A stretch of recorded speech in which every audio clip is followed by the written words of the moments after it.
अब आपको खांसी आने पे किसी मेडिकल स्टोर में जाके अपने लिए खांसी की सिरप मांगने की ज़रूरत नहीं है, बल्कि आप उस केमिस्ट को बताएँगे कि आपको कौन-सी सिरप चाहिए। Hello friends, welcome back to Sonam clinic. मैं हूँ आपकी होस्ट डॉक्टर आयशा। इस वीडियो में हम बात करेंगे कि खांसी कितनी तरह की होती है और उस खांसी के लिए सबसे बेस्ट सिरप कौन-सा होता है, यानी आपको किस प्रकार की खांसी है और उस पे आपको कौन-सा सिरप लेना है। तो चलिए वीडियो को शुरू करते हैं। तो चलिए सबसे पहले जानते हैं खांसी के प्रकार। खांसी 2 प्रकार की होती है। पहला होता है ड्राई कफ।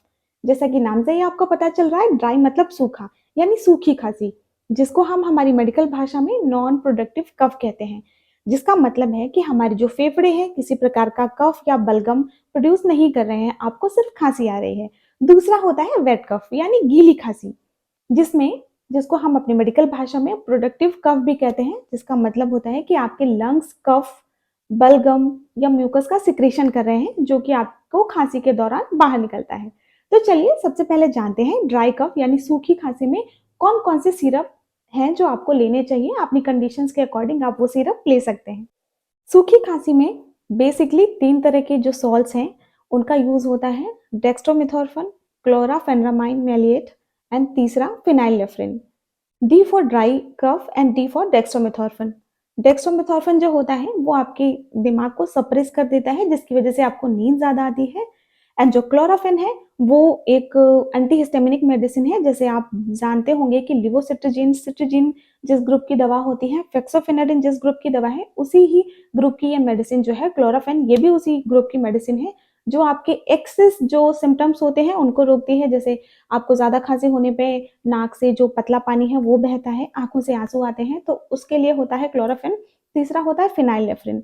तो ये बेसिकली आपके थ्रोट में जो कंजेशन होता है उसको कम करता है, और या जो भी आपकी नाक कभी बंद होती है तो उसमें ये काम करता है। जिसकी बहुत सारी ब्रांड्स अवेलेबल हैं मार्केट में, जैसे आप ले सकते हैं।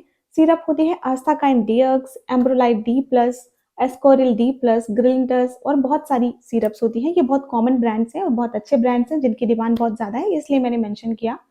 तो चलिए अब हम जानते हैं कि जो वेट कफ होता है, यानी जो हमारा प्रोडक्टिव कफ होता है, जिसमें हमें म्यूकस बाहर आता है, बलगम बाहर आता है, उसमें किस तरह के सॉल्ट्स का इस्तेमाल किया जाता है। गीली खांसी आने पर जो सॉल्ट होता है वो एक ब्रोंकोडायलेटर दिया जाता है, म्यूकोलाइटिक एजेंट दिए जाते हैं। ब्रोंकोडायलेटर जो होता है वो आपकी जो वेसल्स हैं या जो भी ब्रोंक्यूल्स हैं उनको डायलेट कर देता है, यानी फैला देता है, जिससे कि मरीज को सांस लेने में, खांसने में आसानी होती है। म्यूकोलाइटिक एजेंट जो होते हैं वो आपके जो म्यूकस है यानी बलगम है उसको ब्रेक डाउन करते हैं, यानी तोड़ते हैं, पतला करते हैं, जिससे कि ईजिली वो खांसी में बाहर आ सके। और जो पेशेंट की जो छाती में ऐसा बोलते हैं बहुत कंजेशन सा है या बहुत दबा-दबा सा महसूस हो रहा है, उससे मरीज को आसानी हो। तो सबसे पहले जानते हैं कि ब्रोंकोडायलेटर 3 तरह के होते हैं, सल्बुटामॉल, लीवोसल्बुटामॉल एंड टर्बुटलिन। तो इन 3 ब्रोंकोडायलेटर्स में आपको एक वेट कफ की खांसी में सिरप में मिल जाएगा। दूसरा है म्यूकोलाइटिक एजेंट, जैसे कि गुआफेंसिन, एम्ब्रोक्सल, ब्रोमेक्सिन और भी बहुत सारे होते हैं। तो इनमें से कुछ म्यूकोलाइटिक एजेंट आपको मिल जाएँगे। एक बहुत इंपॉर्टेंट पॉइंट है जो मैं सबको बताना चाहूँगी कि कोई अस्थमैटिक पेशेंट या कोई ब्रोंकाइटिस का पेशेंट या किसी पेशेंट को एम्फीसीमा है या कोई चेन स्मोकर पेशेंट जिसको खांसी हुआ है और उसको सूखी खांसी है, तब भी आप हमेशा उसको जो कॉम्बिनेशन देंगे वो गीली खांसी का कॉम्बिनेशन देंगे, यानी ब्रोंकोडायलेटर साथ में म्यूकोलाइटिक एजेंट। ये बात आप हमेशा याद रखें। और ऐसा होने पर थोड़ा बहुत शिवरिंग या पाल्पिटेशन, ये कुछ साइड इफ़ेक्ट हैं जो हो सकते हैं, तो आप मरीज़ को पहले ही बता दें कि ऐसा होने पे उनको बिल्कुल नहीं घबराना है। ये ड्रग के कुछ छोटे-मोटे साइड इफ़ेक्ट्स होते हैं जो मरीज़ को आते हैं। तो अब हम जानेंगे कि ऐसी कौन-सी बहुत सारी कॉमन ब्रांड्स हैं जो मार्केट में ईज़िली अवेलेबल हैं और जिनका रिज़ल्ट बहुत अच्छा है गीली खाँसी के लिए।